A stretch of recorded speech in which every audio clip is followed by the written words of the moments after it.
So based on that history, here are my two solutions. Number one, we need to go from the defense capital of America to the cyber defense capital of America. And here I may cause some concern, some alarm to you, but I have an obligation to tell you what concerns me.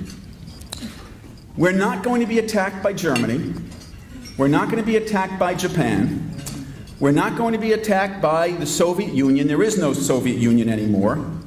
The biggest threat to our survival is a cyber attack, particularly on our energy grids, or a lot of banks here, on our financial services institutions.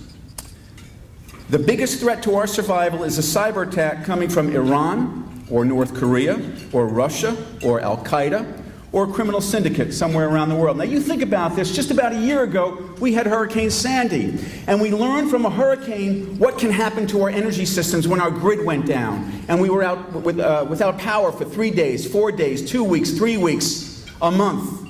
The threat to our energy systems is not necessarily a hurricane, it is a hacker.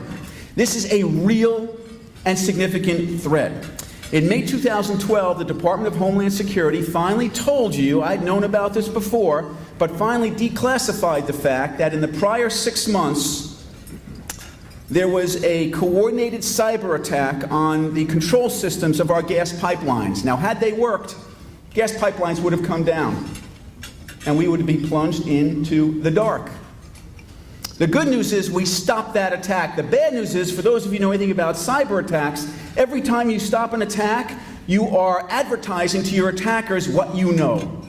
And once they know what you know, they can do the workaround until the next attack. There's been a 17-fold increase in cyber attacks against our critical infrastructure. General Keith Alexander, he knows Long Island very well. He happens to have family here. He is the commanding general of something called the U.S. Cyber Command. You know, in our national security, we have all these things called combatant commands. There's a combatant command in Europe called EUCOM. There's a NORDCOM, SOCOM, CENTCOM is our combatant command that oversees Afghanistan. We actually have the only military command that's not geographical. It's called Cyber Command. It works day and night to protect us from a cyber attack. Keith Alexander, the general in charge of Cyber Command, gave a speech recently where he said this. Now get it. He is the commanding general of Cyber Command. He said, you know, standing at a podium like this, he said, you know, ladies and gentlemen, if I had to give a grade to U.S. defenses against a major cyber attack that could bring us down, with 1 being absolutely vulnerable and 10 being absolutely impenetrable, the best I could give us is a 3. A 3.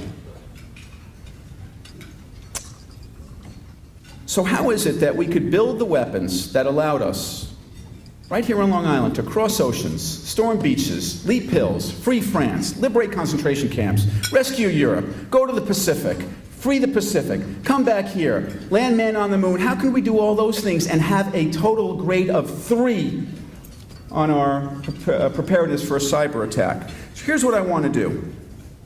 If we can, at one point, be the defense capital of America, it's time for us to become the cyber defense capital of America.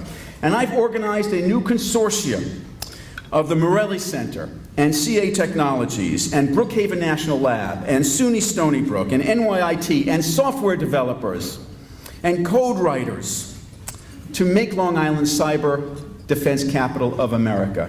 If we could do what we did and win World War II from Long Island, we should be able to stop a hacker from penetrating our energy systems from Long Island.